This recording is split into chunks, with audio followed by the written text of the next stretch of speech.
Hi, everyone, and welcome to Cultivating Learning, Critical Questions to Build Primary Source Literacy. All three of us are so excited to be here with you today. This is a session in our Cultivating Learning series where we invite some of our favorite educators to talk about their favorite techniques for using digital museum resources with students. I am very excited to see the international audience we have with us today. It's so great that so many of you were able to join us. We're really glad to be here with you. This session is going to focus on transferable questions and techniques to help students analyze primary sources, build primary source literacy skills, and explore women's history. My name is Tess Porter, and I'm an educator in our Office of Educational Technology, and I'm really excited to be joined by two fantastic guests today. Our first guest is Ashleigh Coren, who is the Women's History Content and Interpretation Curator at the National Portrait Gallery and the Acting Head of Education at the Smithsonian American Women's History Initiative. We're also joined today by Caitlin Haynes, who is the Program Manager at the Smithsonian Transcription Center. As our guests, they're going to be leading the majority of the session, walking us through some techniques they've prepared with resources to dive into building primary source literacy skills. So Ashleigh and Caitlin, thank you again so much for joining us. Thank you for having us. This is going to be fun. Yes, it is. So a lot of what we're going to be talking about today can be found on the Smithsonian Learning Lab. If you aren't familiar with it already, it is a free website designed for teachers and students to help you discover all of the resources that the Smithsonian has to offer, to create and adapt educational activities to use with students, and to share your discoveries and creations with others. Throughout today's session, we're going to be sharing techniques and resources that you can find on the Smithsonian Learning Lab. And while we won't go into the detailed ins and outs of how to use the platform, we do have something that can help you if you're interested in learning more on your own. That is our Help Center. You can see the URL here on the screen. You can also find it via any page of the Learning Lab on the bottom bar. Just look for the word help. On this page, you'll find step-by-step instructions and are getting started in the Smithsonian Learning Lab guide on how to use the website to search for artworks, primary source documents, videos, and other types of resources from across the Smithsonian. Create educational experiences, and again, share your discoveries and creations with others. This is also a place where you can find our archive of Cultivating Learning sessions. If you're interested in more techniques to use digital museum resources with students, this is a great place to go. You'll find all of the sessions we've run so far, over 10 of them now. And this is a good time to mention too that this session will be archived and also made available in the Help Center. So if you have to leave a little bit early today, you want to watch something again, you want to share this session with a friend of yours, you can do that. As soon as the session's over, you'll be able to view the archive at the link you're watching it at now, whether that's on YouTube or Facebook. You'll also be able to find the link here on our Help Center. This session is also interactive. The three of us really want to hear from you. Any ideas that you have about using these techniques with your students, any questions you have. We're also going to be modeling these techniques to help you see ways that you can bring this to your students. So we want to hear from you too as we model those activities. So if you have an idea or question at any time, please share it with us. If you're joining us on YouTube, you can share it via the chat, which you'll typically see on the right-hand side of the video. And if you're joining us on Facebook, you can share your comments and ideas and questions with us in the comment box. So if you haven't already tested out using the chat already, we would love to hear from you about where you're joining us from and what you teach. I'm seeing, again, as more locations come in, folks from across the country and the world, which is exciting to see. So Arizona, DC, Indiana, Panama, Singapore, and more. So if you haven't already shared where you're joining us from, please feel free to do so. And then to start us off with in thinking about primary sources, we wanted to pose a question to all of you. How would you define a primary source? There's really no wrong answer for this, so don't worry about getting the perfect definition, but we would love to hear, how would you define a primary source? And as those responses come in, both for the primary source question and where you're joining us from and what you teach, I'm going to turn it over to you, Ashleigh. Awesome. Hey, everybody. Look at all these people testing Caitlin. Indiana, Arizona, DC. I mean, I'm totally in awe of all of you who have chosen to spend your afternoon hearing test Caitlin and I drone on and on about the greatness that is primary sources. So I'm going to start us off, and I'm going to hand it over to my partner, Caitlin, to really go in depth about sort of what primary sources exist at the Smithsonian, especially at the Transcription Center. But as you guys are sort of sharing your definitions of what a primary source is, I'm going to share my definition too as well. So a primary source is a record, essentially, of something, right? It could be an idea, a topic, a person, an event. And in our case, because we work at the Smithsonian, they're mostly artifacts, right? But that's not the only type of primary source. And Caitlin will get into this a little bit later. But I mean, photos, audio recordings, manuscripts, diaries, letters, even original research can be considered a primary source. Things like data and statistics. So the census, right, that happens every 10 years, that's also an example of a primary source. Works of art. So you have works of art at the Smithsonian that count both as works of art and primary sources. And essentially, and many of you have shared definitions, right? It's an eyewitness account of something, an observation of something. But essentially, primary source literacy is the ability to identify, find, interpret, and question, and use a primary source to gain some sense of understanding about something it is that you are curious about, right? So you're curious about something and you're using primary sources as a way to pique your curiosity. Sometimes this is related to an actual research question, but maybe you're just interested in something, right? It doesn't necessarily have to be a research question. You can just be like, you know what? I'm interested in learning about Argyle socks, right? And you were using primary sources to figure out the history of Argyle socks, right? You're looking up different types of patterns, right? Like these are all examples of records that help us understand what something is. And so there are so many reasons why primary source literacy is so important. One, it's an essential skill to be able to discover and interpret a historical object, right? This is a really important skill to have. And not just to be able to decipher a historical object, right? Primary source literacy can help you unpack anything, right? Whether it be a tweet or understanding graffiti on the side of a building, right? The skills that you gain from primary source literacy can be applied everywhere, which is why it's so freaking awesome. And then secondly, primary source literacy is important because, especially as educators, it's really important for us to have our students understand that we are all historical actors, right? We all play a role in how history is created, shared, and documented.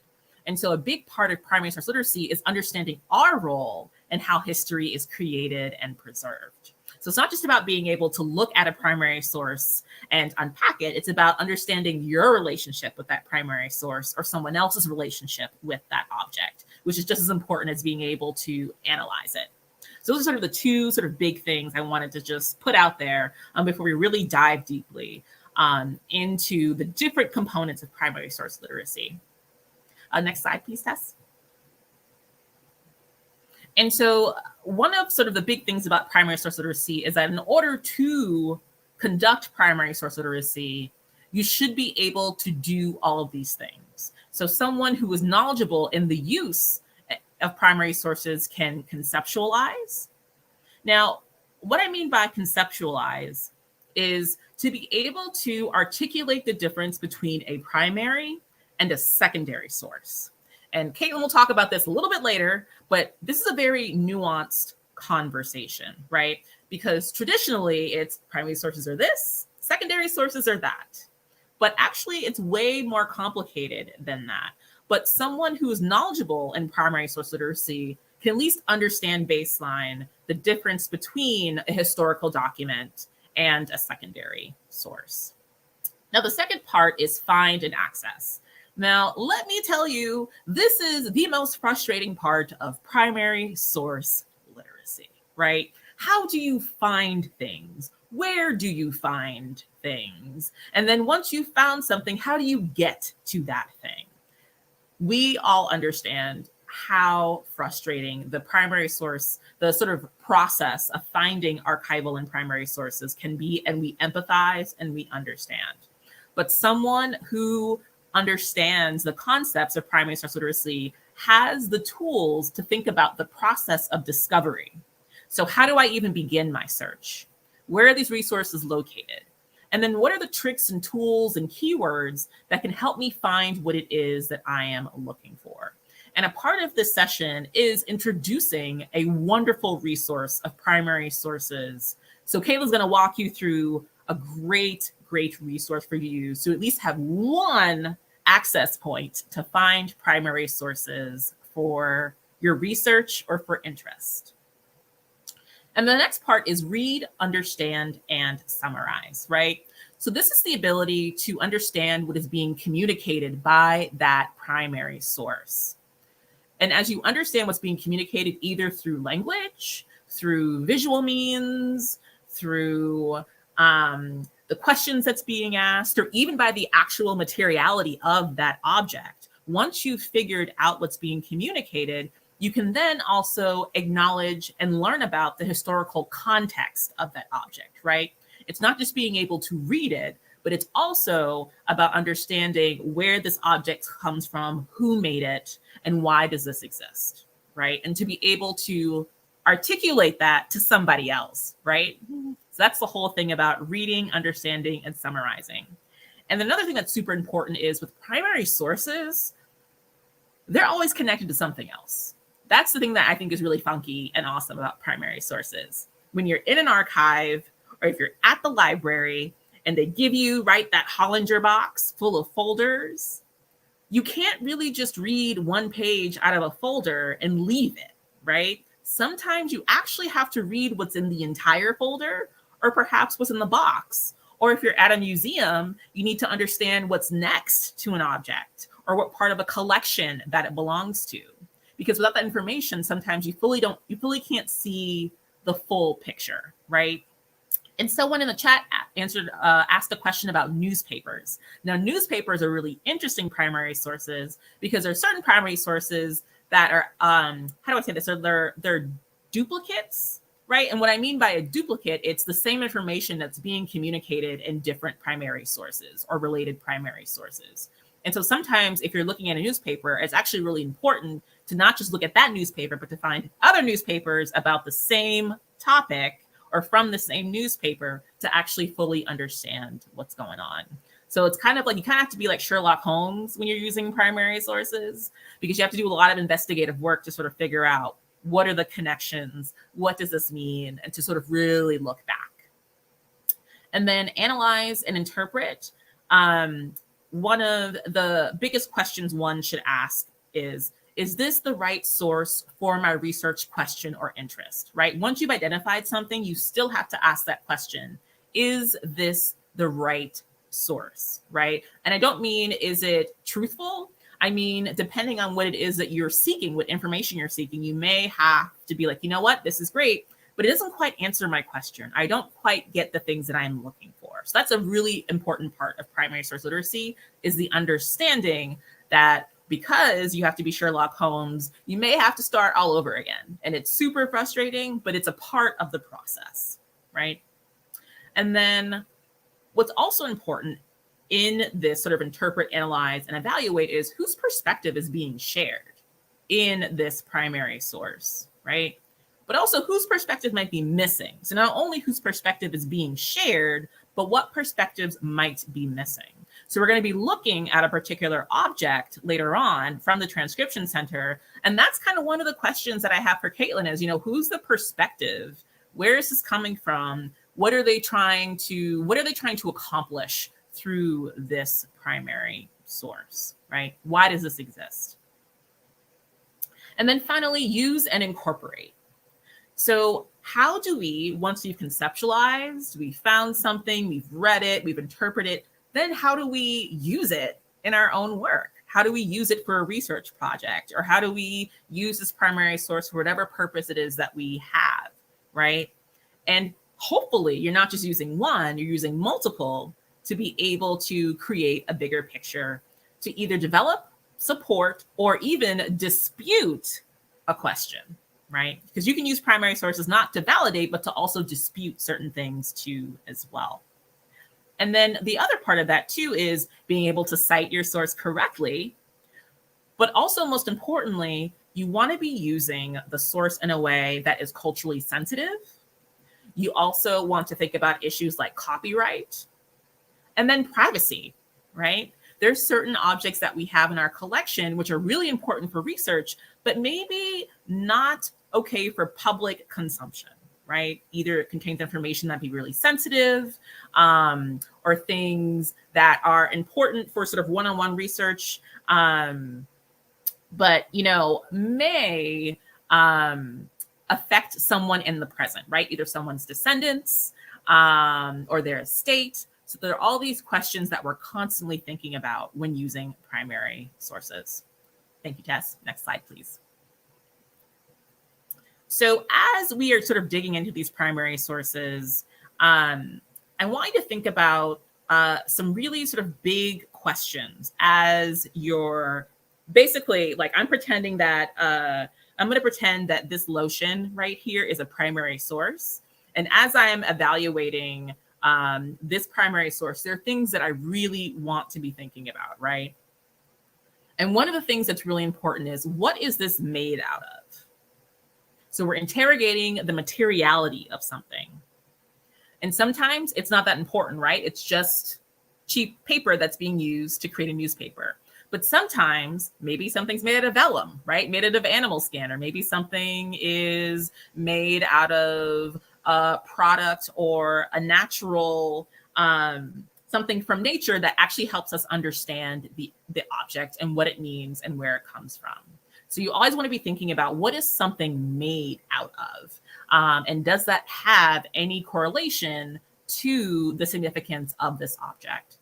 Of course, thinking again about historical context and narrative, whose points of views are being shared, and why. Next slide, please. And then sort of back this idea of thinking about the ethics of that primary source, thinking about privacy rights, the cultural context of something.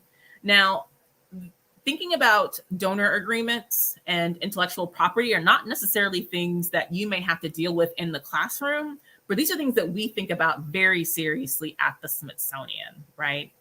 Thinking about where objects come from, how they've been cataloged and described in our collection, how we can access them, and copyright sometimes has a lot to do with that.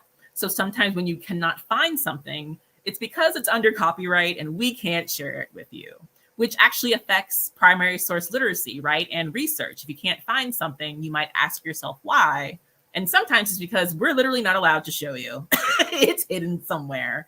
Or even thinking historically about objects that were on view, which we actually find in 2022 to be really insensitive and harmful, and therefore not actually wanting to share them with the public anymore, out of respect for the people in those images, right? So thinking about historical photographs, particularly of people of color and other underrepresented groups, and how, we've really thought very intentionally about what it is that we display and what we don't display, and having that in mind as you're interrogating a primary source.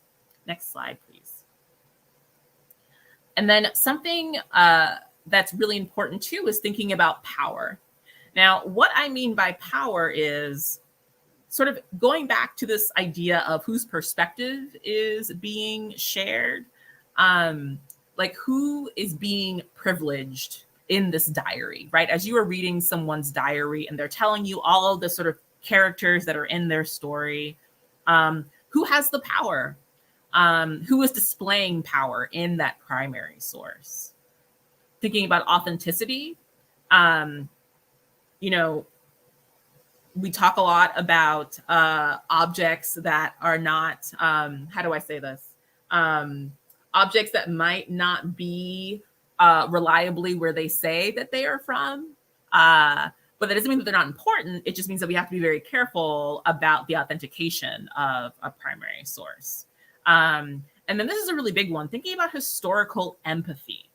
So one of the most important things about analyzing a primary source is, how does it make you feel? When you're trying to understand someone else's perspective and their story as you engage with a primary source, does it help you understand where they're coming from? Or does it help you understand where someone else might be coming from? Do you have a bigger understanding of someone's experience through engaging with a primary source, right? And so a lot of the things that I, in my own work, engage with, a big part of it is not just me using those objects for knowledge, but for me to also understand the human condition, right? And primary sources are a great way for us to really understand the human condition.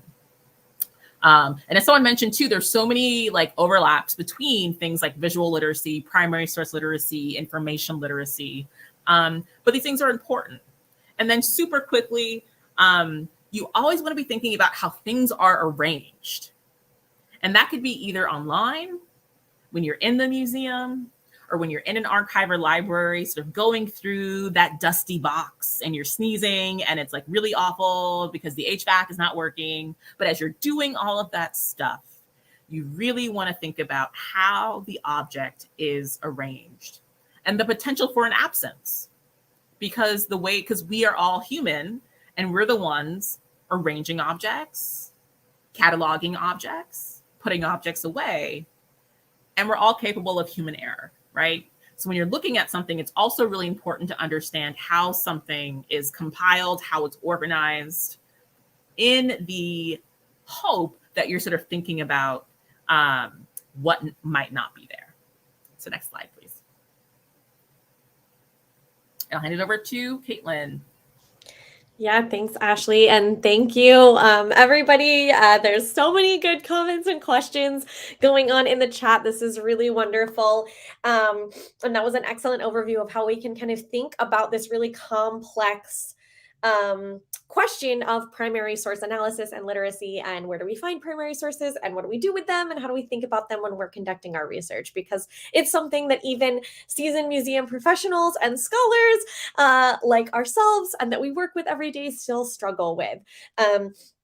So we've talked a lot about, what primary sources are and how we can kind of work on interrogating and analyzing them. And we know that the Smithsonian, right? We all know that the Smithsonian is the largest museum and research complex in the world.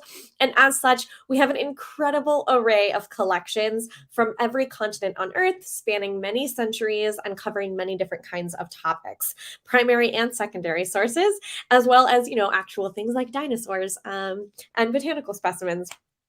But where can we find all of those, especially because we all know that what we have on display in our museums is just the tip of the iceberg. So one great resource is the Smithsonian Transcription Center, of which I am the program manager. So I'm going to switch us over really quick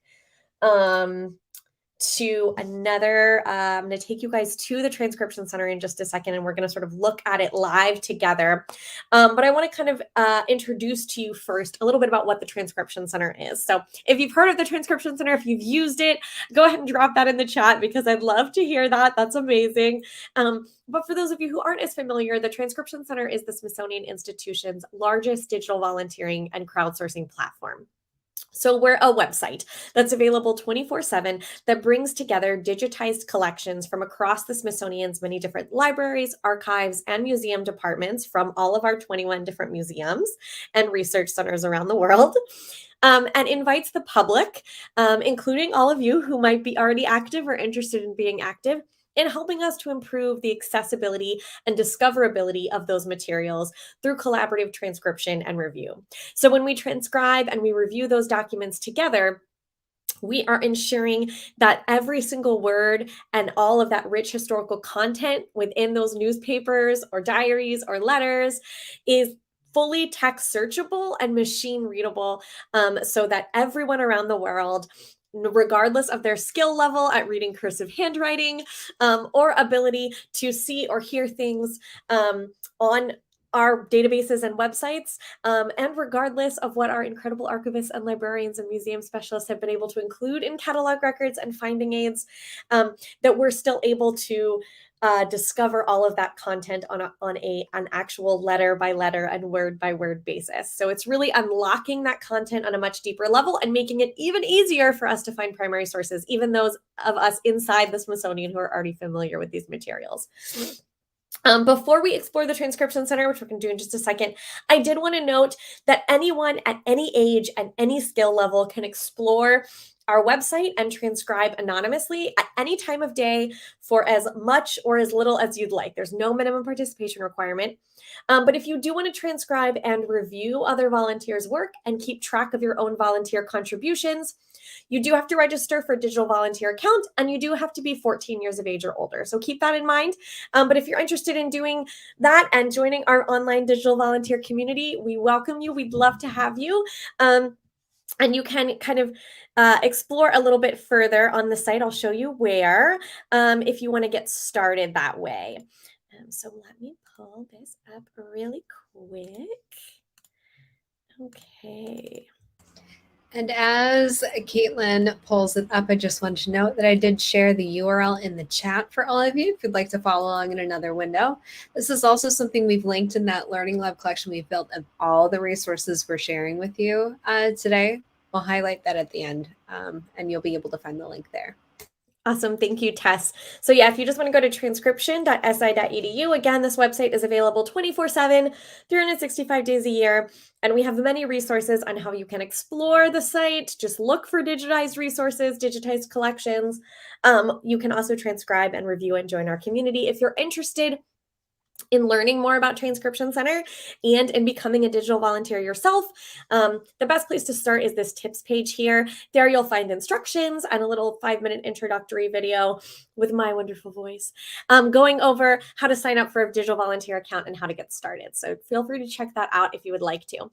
But right now we're going to look a little bit at kind of the best and easiest, quickest way to find primary sources that you're looking for to answer your research questions. So to date, Transcription Center was created in 2013, and so far our community of more than 72,000 digital volunteers worldwide has transcribed over 1.1 million pages of historical content and over 400 hours of archival sound recordings. That is an insane amount of primary sources, you guys, from the 16th century to the present day in more than 26 different languages and on all kinds of topics. So this is our search page. If you go to transcription.si.edu/search, or just go to our website and click on that search tab, you can search for any keyword, individual name, etc., across all of our projects. Or you can limit your search results by the museum or archive if you know what you're looking for. So let's say you wanted to find stuff on Sally Ride. There's stuff about Sally Ride from more than just the Air and Space Museum, but the Air and Space Museum archives holds her papers specifically. So you could limit it to just that. If you were looking for Frederick Douglass and you just wanted to see where he might be mentioned in the Freedmen's Bureau records, you can do that by limiting it to that particular museum unit is what we call them. But I'm going to show you guys just a really quick example. So one keyword that I search for a lot is vote, right? Because we're constantly sharing stuff on social media and with our volunteers about a plethora of topics. And this is a really good one because we do have documents from the Freedmen's Bureau all the way up through the 21st century, and sort of the different ways in which Americans have registered to vote, talked about voting, been barred from voting, et cetera, et cetera. And so this is a great kind of way to think about that. So that's a specific topic. Obviously, when you do search, again, it's going to search across all of our different projects from across the institution that have been transcribed to date. And this changes every single hour, every single day as our volunteers continue to transcribe more. This column here will tell you the individual page where the word vote has come up. And then this will tell you the entire project it's from. So we have a lot of materials, again, from the Freedmen's Bureau, from the American Indian Museum. And then if you click into one of these, let's look at the Freedmen's Bureau really quick here. You'll see the original historical document here on the left side. You can zoom in and out of it. You can look closely at names. And as you're doing this, as you're exploring the site, if you find any mistakes, let us know because we can edit that. It's always editable, always continue to improve. Sometimes we don't know what a word is, but someone else might be able to decipher that. And then you can also always Control F it and search for that word vote. And then, of course, it didn't come up. Oh, it says voting. Oh, that's a good one. Voting the radical ticket, voting the radical ticket, right? So this is a great example of it picking up on some of those terms. Every individual page also has this little PDF button here. You can download that and it'll give you that a PDF of just that individual page. You can also click on the entire project title here, which will give you the entire series of letters from the Tennessee Assistant Commissioner records that individual page was from. And you can download the full PDF of that as well, which tells you where that material is located in the National Museum of African American History and Culture, and has all of that individual stuff that you can also Control F it. I'm just going to show you guys one other example. So you can also just search for like a full name. And use that Boolean search tip to put your search term in quotation marks to make sure that you're getting that entire phrase, right? We'll search for that. It's going to take in a minute because I'm pretty sure there's a lot of Abraham Lincoln results. And of course, Lincoln is included in the Freedmen's Bureau records. We'll see if it'll work. And of course, this is the time that my website is not going to work for a second. But as that loads, again, feel free to play with it yourself, search for keywords, search for names, search for topics, search for things like Civil War or the Civil Rights Movement. Here we go. And you'll find individual pages and projects that feature that phrase or word or name that you're looking for. I also did want to note to everybody really quickly that Learning Lab, let's see if we can get this. Can we get this? No, I can do it this way. Hold on. But we do have a Transcription Center organizational page on Learning Lab that has additional resources, including Learning Lab collections created by our team, by other Smithsonian educators, and by public school educators from the DC area that we've worked with to develop this, including an educational resource guide right here that walks you and students through how to use the Transcription Center in a variety of different ways, by exploring, by transcribing, and reviewing in the classroom. So please feel free to check that out and reach out to us, of course, anytime. We'll be sharing our email address after this. If you guys have other questions about how to use Transcription Center in the classroom on your own as an individual, or just want some help finding resources on the site. So Caitlin, we've got a question in the chat about the resources that the Transcription Center makes available, specifically thinking about language. The question is, how are resources made available in a multiplicity of languages for U.S. and global researchers? Absolutely. So in the Transcription Center, we only transcribe, which means that we don't translate. So we do have historical materials from every continent on Earth here in the Smithsonian, which means that there's a lot of different languages covered in our collections. And when we launch materials on the Transcription Center, we really think about these questions of how to with our digital volunteers, because you don't have to have any special skill to transcribe. We're just asking you to type exactly what's on the page. But of course, there's a lot of non-Roman character languages. English is a Roman character language that do require special keyboards. So for instance, I am unfortunately a monolingual person. I only speak English, but I have transcribed Spanish, French, Italian, Latin in the Transcription Center because you're just typing exactly what you see on the page. And those are the same letters and characters that we use in the English language, even though I don't know necessarily what I'm typing. Other than the few things that I remember from high school Spanish, I can still type that out. But we've also launched materials in Chinese, Arabic, Japanese, Korean, and many, many other languages that are not Roman character languages, and you do need a special keyboard or access to or familiarity of those kinds of keyboards and languages to transcribe them.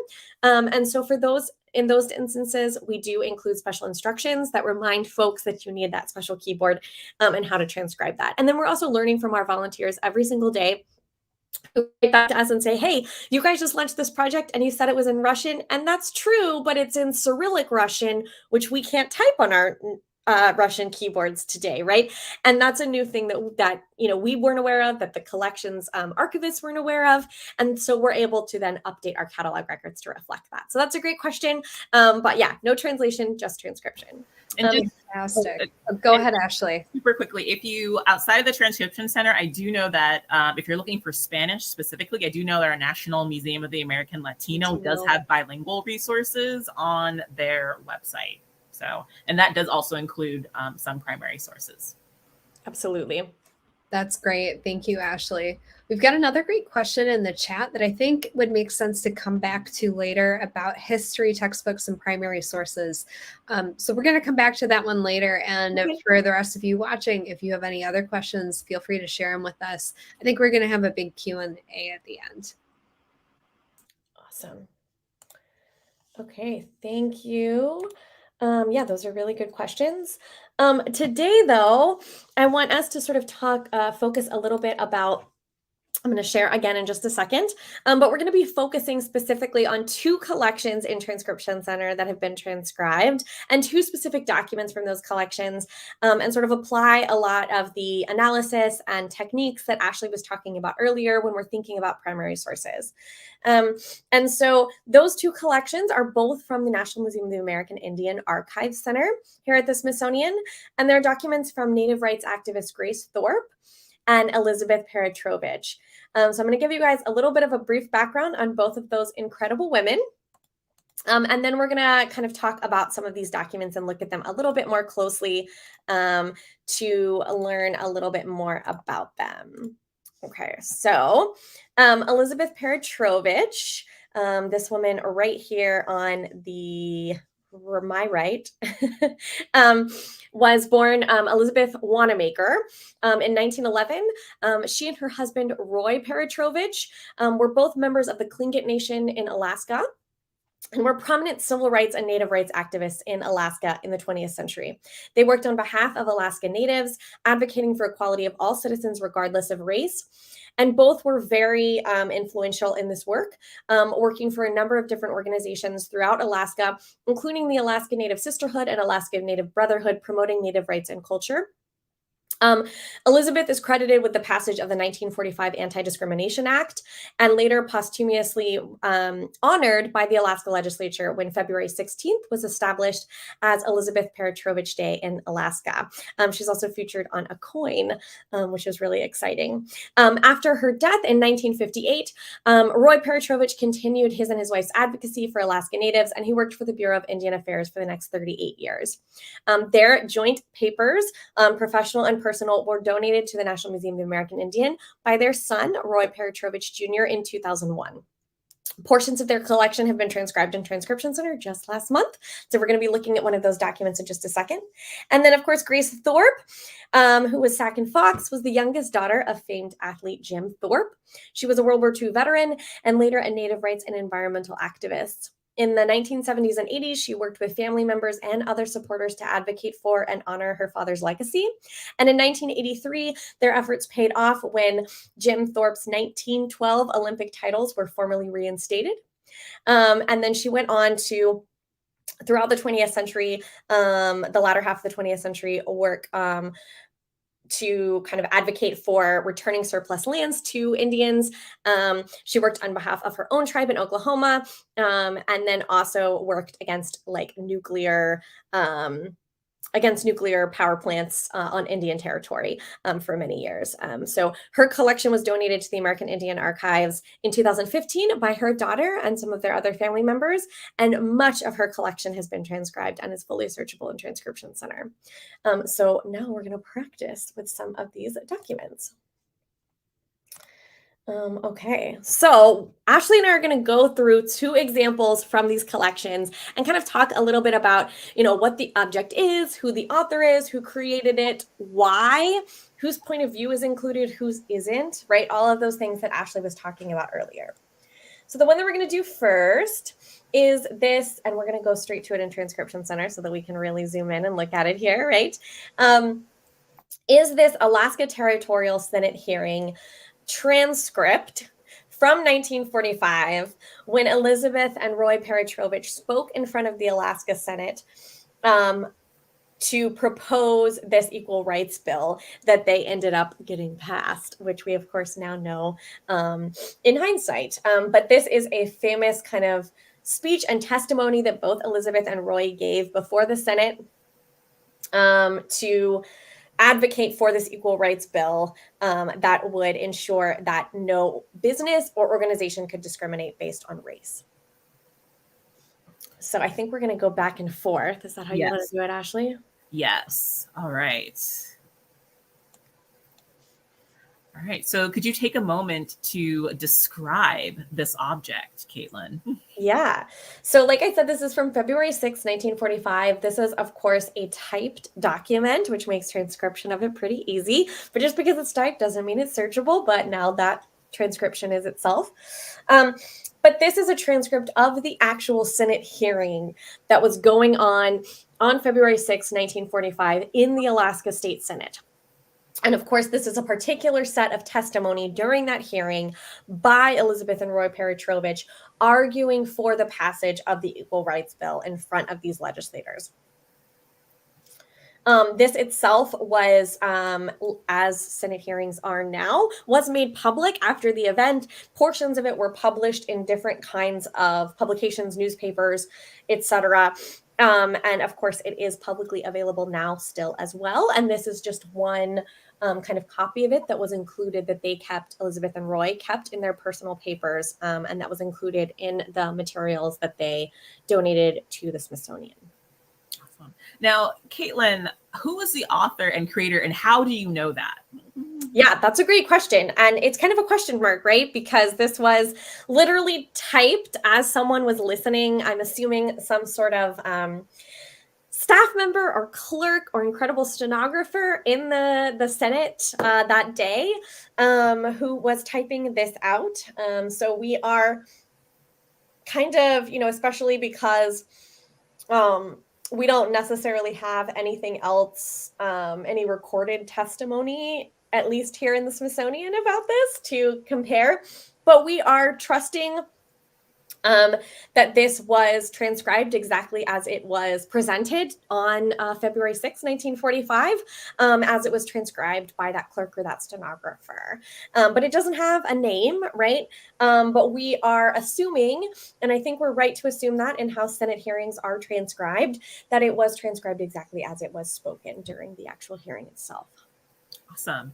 And then finally, what language in this document can you find that prioritizes a specific voice or a point of view?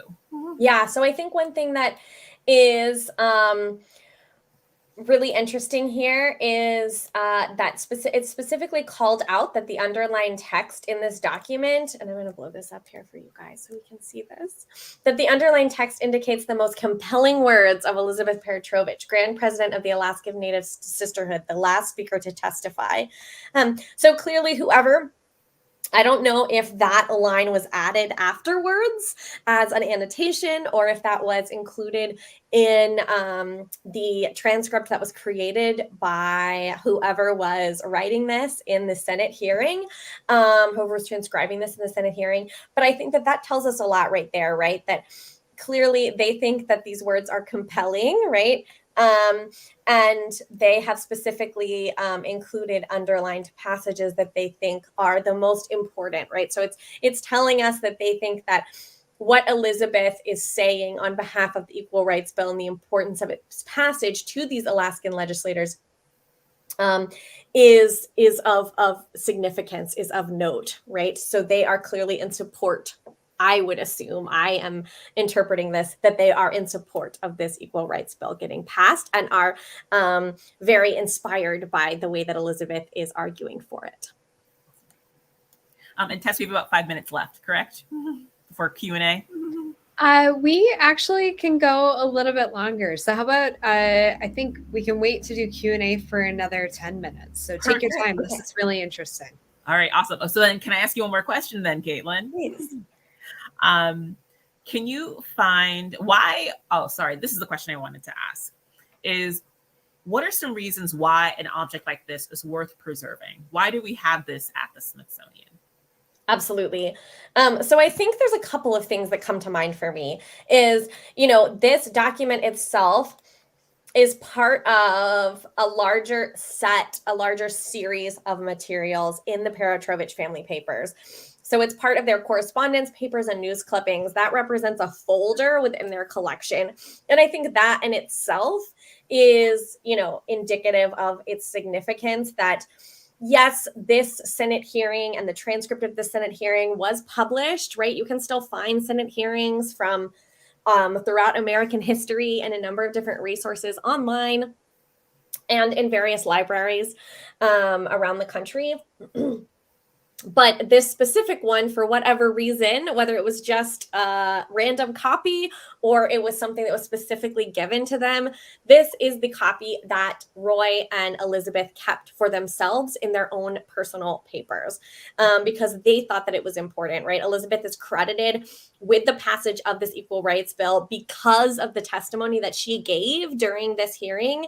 And so clearly it was important to them personally and to this larger movement of Native rights in Alaska.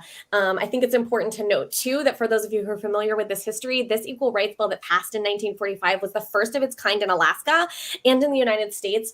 And so it really set the bar and the foundation for not only in Alaska state, but in the entire United States, this foundation for further civil rights laws and legislation passing.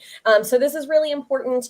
It was clearly something that they kept, and that is indicative of this kind of larger history and the sort of arguments that were put forth that led to the passing of something like this, right? She really calls, if you guys want to dig deep into this, I highly recommend reading it because she really calls out these legislators. At one point, one of the legislators refers to them as being sort of not far removed from savagery. And she says, oh, me, who's barely out of savagery, can come up in front of you and tell you, who supposedly has hundreds of years of civilization, why this is so important.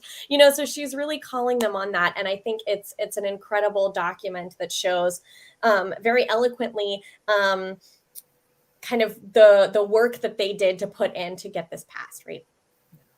And I want to point out some things that Caitlin is doing, because Caitlin is literally walking us through the steps for primary source literacy. So she's evaluating the object, looking at the language that's being used, thinking about the creator, using both the object and the transcription to help her really sort of understand what's going on, thinking about how the object has been annotated, which is intentional, right? Everything is intentional in sort of this primary source, but she's also applying her knowledge to try to unpack why this object exists and what it actually means. And she's also recognized that sometimes she might have to look some stuff up, right? To sort of like further figure out like what is going on here. So Caitlin's done so many steps. Caitlin's like an ace over here.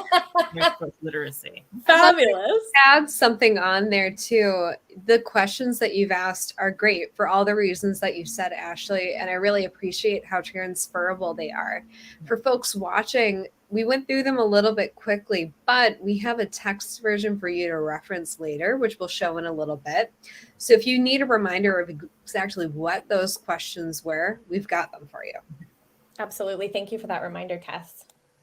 And then next, we're going to go back into the Transcription Center and look at a document from a historical newspaper related to Grace Thorpe. Okay, so Ashleigh, can you tell me a little bit about what this document is? It looks like a newspaper that is on its last leg. It looks like there's been a little bit of tatter. But it looks like it's a little old because you see some weathering on the paper. But the object is newspaper, and it's an article about Grace Thorpe, who apparently is helping Native people secure surplus properties. Absolutely. And we can see a date up here, which is good. So do you have any sense of, it tells us right up here what the newspaper is, but do we have any sense of like who wrote this and why, and like whose perspective is being shared here? Yeah, so I'm assuming because it was a newspaper, usually they have, right, the author at the top of the article. So the writer is at the top. So right now it looks like it's Debbie Knowlton. But also because this is a newspaper, it's not just Debbie's words, it's also the newspaper's words too, right? Because someone has to sign off on Debbie's article on behalf of the newspaper. And so ideally, we traditionally believe that newspapers are without bias and are very neutral, but as we know, that's not always the case. Yeah, in terms of the account that we can, sort of see from this one page of this article, and I'm assuming it's the end of the article, Yes. but we're not sure, right? What perspective or kind of point do we think that the article is trying to make? I think the article is supposed to share what Grace Thorpe is doing to support her community, but to also serve as like a profile of who Grace Thorpe is. And they have this great action shot in the middle of the object. So it's like a twofer, right? We have this newspaper and we have this photograph of Grace Thorpe.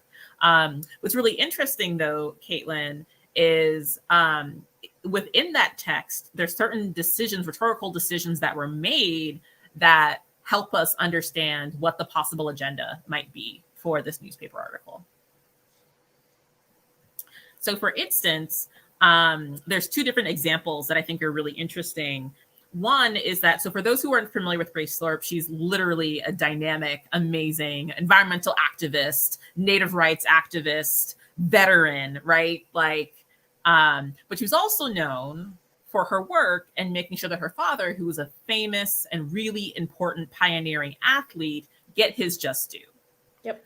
And so sometimes when you see work about Grace Thorpe, and I'm applying my knowledge, not just of Grace Thorpe, but my knowledge of women's history, is that sometimes instead of talking about the work that she's done, they'll start it by talking about him first. Yep. So that's a rhetorical device that sometimes we find in women's history materials, is that the women are codified by the men that they are related to, right? Like they are, sorry, codified's not the right word, but their importance starts with the men that they are related to. Not to say that her work wasn't important, but she herself, in addition to the work that she did to preserve her father's legacy, is just as important and pertinent.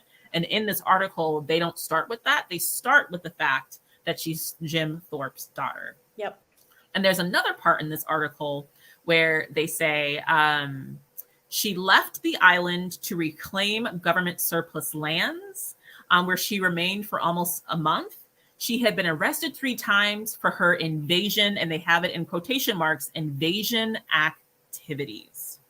So what's really interesting is that, so a lot of Grace Thorpe's work was about civil rights for Native peoples and using things like civil disobedience and other forms of activism to gain visibility for her work. And the fact that this is called an invasion and not an act of human rights or civil rights is very, very interesting in this article. And because it's around 1971, this is the American, AIM, the American Indian movement. So a part of their work too is, like I said, examples of activism, civil disobedience, and this is how they're referring to them as invasions in this newspaper article. That's a great point. Can you tell us anything about, what you know about this document, of like why it's part of this collection, why the Smithsonian has it, right? Yeah, that's a great question, Caitlin. As you mentioned, right, these objects help us understand the full life and someone's impact, right? And sometimes you can't do that with an artifact. Sometimes you actually need things like newspapers or speeches to help us really understand. But even thinking about the history of people of color and primary sources and documentation, sometimes we need objects like newspapers because that information is just not out there, right? Sometimes we have to rely on certain types of primary sources because maybe there's not an encyclopedia, maybe there's not a biopic, maybe there's not a ton of books being written about someone at a particular time. And we rely on things like newspapers to help us understand someone in that particular context and time. And clearly this is something that, I think for both of these collections, I think it's really interesting to see too what these individual people prioritized about remembering their own lives and the impact of their own personal work, right? This is an article about her that Grace Thorpe herself saved. Yep. Just like, that testimony is something that the Petroviches saved about themselves, right? Exactly. Because it speaks to this larger movement, this larger work that they're doing that is significant well beyond them, but is also clearly important to them personally. Exactly. Right. And I think that's something that's really interesting too, that we can get a glimpse of in these archival collections. Yeah, and that's an excellent point. And super quickly, someone in the chat mentioned the distinction between a newspaper article and an editorial, right?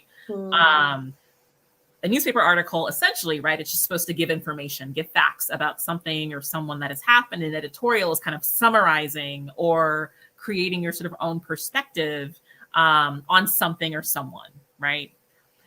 But when you're looking at things like this, you always have to question the line between it being a newspaper article and being an editorial at the same time.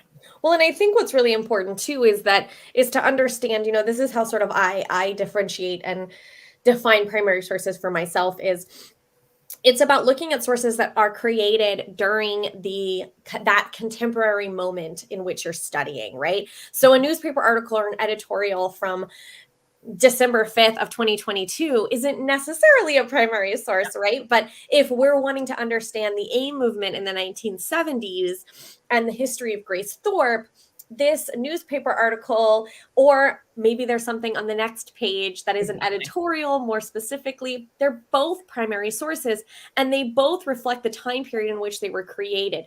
Regardless of how objective or subjective they may come off on face value, right? They're still informed, just like all of us, even talking to you today, are informed by our experiences, our understanding, our internal biases. All of those are as well, right? And the Davis Enterprise may specifically report on very particular topics or ideas or political leanings, right? Just like we understand media and press publications too now. And so understanding that larger context, I think, is always important, right? We're going to get something out of both of those, just a very objective newspaper article or a very biased editorial. Either way, there are other things that are influencing and impacting whatever's written in those documents that can tell us something about the time period in which they were created and the factors that are of importance to whatever that person might be conveying, right? Oh, wow. Caitlin dropping knowledge. I love it.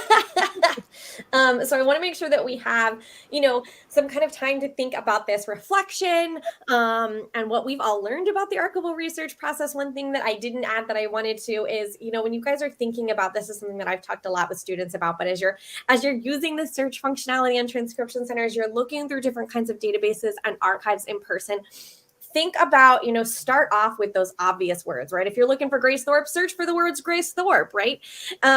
But also, if you're not finding what you're looking for, find anything that's related and look for the keywords that are in those documents. So we found that article, right? Look for the words that are in that document, that article that then you can search for, like the American Indian movement that Ashleigh called out, and sort of work your way backwards, find those breadcrumbs and use what you're given, use every resource to then build upon and search for other things. Yeah. And, Caitlin is spot on. And also on top of that, right, a part of this primary source literacy reflection that we're sharing with you is it's actually better sometimes to do research with other people. Because what I found that, especially with students, is that if they have the time to actually sort of talk through their process with one another, then they're like, oh, like you did this?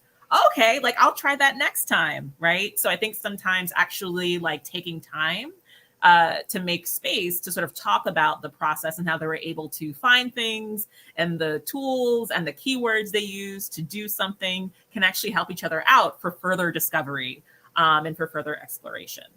Absolutely.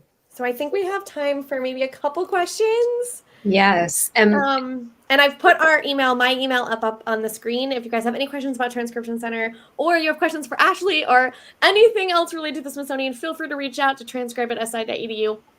I will answer it or get it to the right person who can. I know they would love to hear from you. Go ahead, Ashleigh. Do you mind if I respond to that textbook question? Yes, please. Yeah. And Caitlin, hop in, and Tess, you too.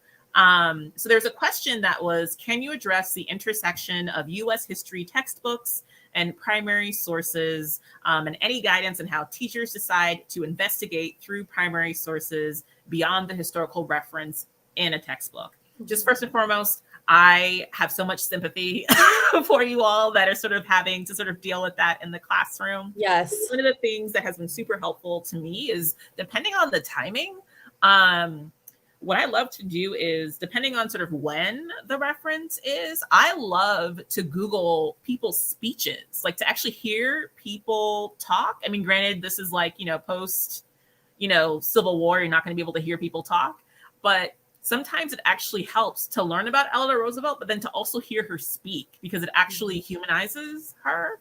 And then you feel the strength in her words, or to find a video clip of someone giving a speech, or to find a video clip of an interview with that person.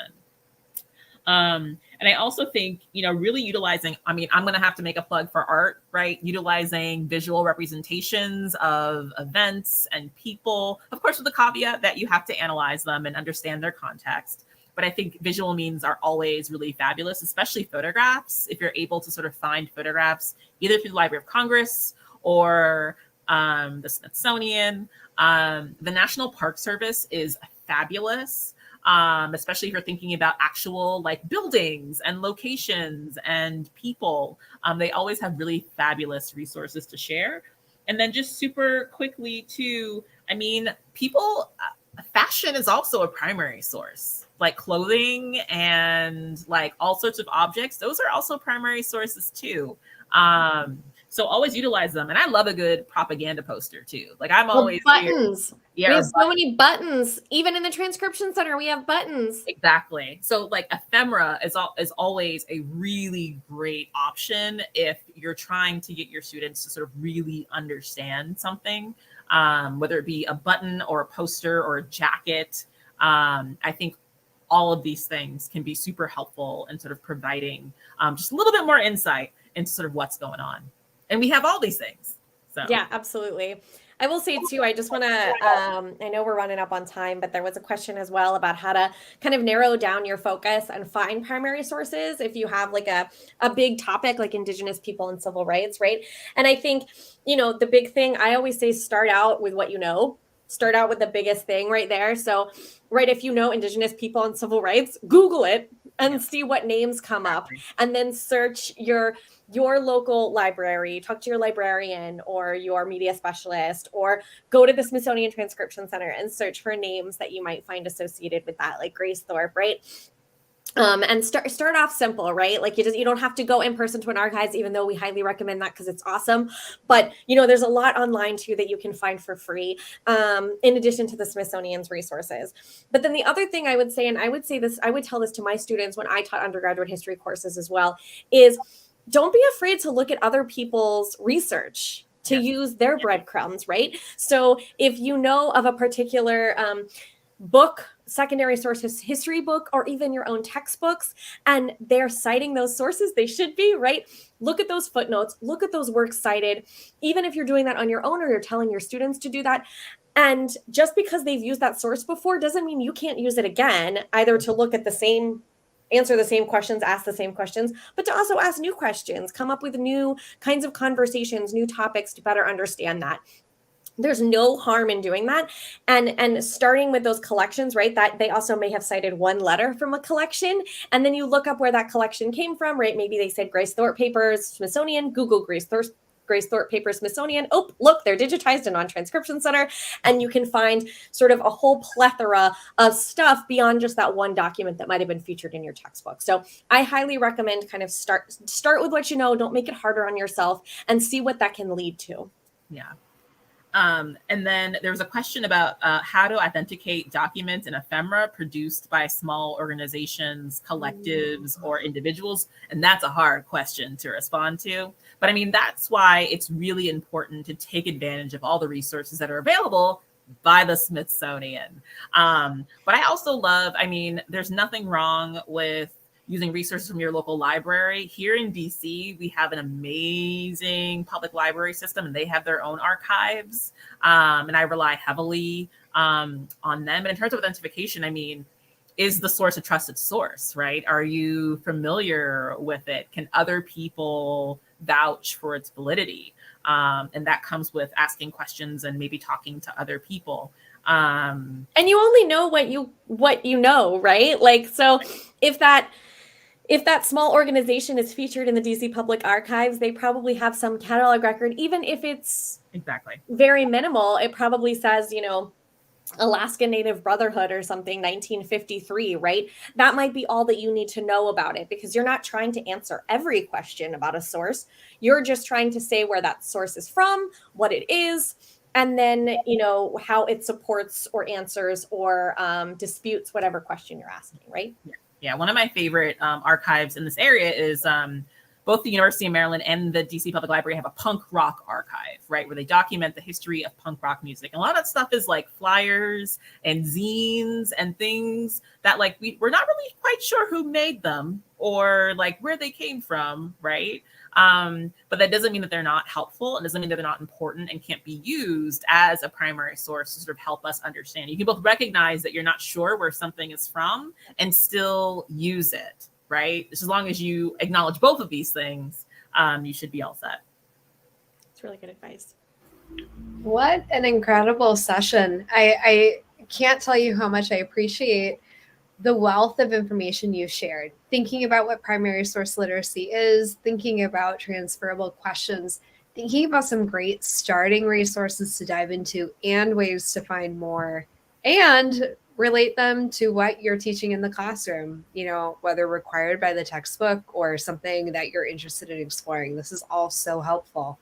As we wrap up today's session, I want to make sure to share where you can find everything that Caitlin and Ashleigh have shared with us today. I'm screen sharing a Learning Lab collection, which is linked in the description of this video, whether you're watching it on YouTube or Facebook. It's also public, so you can search for it on the lab, on Google. You'll find it. You don't need a Learning Lab account. There's a lot here, and I'm going to give you a quick overview of what you find. So every collection in the lab looks a little bit like this, and all of these images are resources that you can click on to view in detail. We've got transcriptions of the slides that Caitlin and Ashleigh shared, thinking specifically about what primary source literacy is. We've got the 2 documents that they shared with us, and on each of these, you're going to see a little paperclip. That means they've added something interesting here for you to see in addition to that resource, and that is those questions that they walked through and modeled together. So thinking about, as you start making sense of a resource like this, what questions do you want to ask? Start with describing the object, thinking about the author, creator, and purpose, and all the way down to thinking about language and voice. So these are all here for you to use either with these resources or something entirely new. We've also included links to the full collections that these resources are a part of on the Smithsonian Transcription Center website. So if you want to see additional documents from the Grace F. Thorpe collection, or, excuse me, I've got something hovering my little arrow, or the Petrovich family papers, you can find links to the Smithsonian Transcription Center website here too.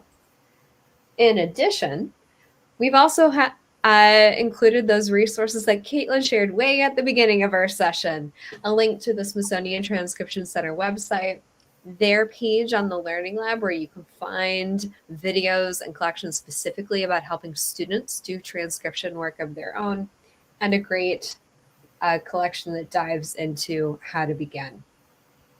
And of course, the archive of this webinar. As soon as we finish up the broadcast today, the recording will be made available at the link you're watching it at now in this Learning Lab collection and the Help Center on the Learning Lab. Again, I mentioned it earlier. You can find it using the Help button at the bottom of every page on the lab. But here you'll find the Getting Started guide to using the Learning Lab and find other recordings like this one with educators sharing techniques for using museum resources for teaching. So we've got a final question as we wrap up here, Caitlin and Ashleigh, about, again, how do folks get in touch with you? Sure. Well, for me, please get in touch at becauseofherstory.si.edu.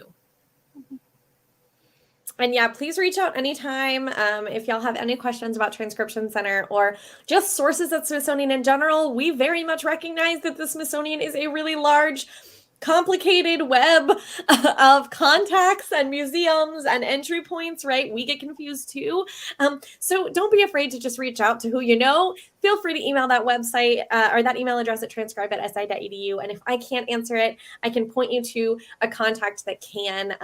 We're more than happy to help you navigate the Smithsonian and our many, many resources. So thank you all so much. We're so excited to share this information with y'all, and we hope that it was helpful. And we hope that you all have an amazing night. Thank you. Thank you so much. I've included all of those emails in the chat, and I popped in the one for Learning Lab for good measure. If you have any questions about the Learning Lab, we would love to help you at learninglab@si.edu. Thank you all so much for joining, for participating in the chat. It was great hearing your questions. And Ashleigh and Caitlin, thank you again for leading the session with us. Thank you, Tess.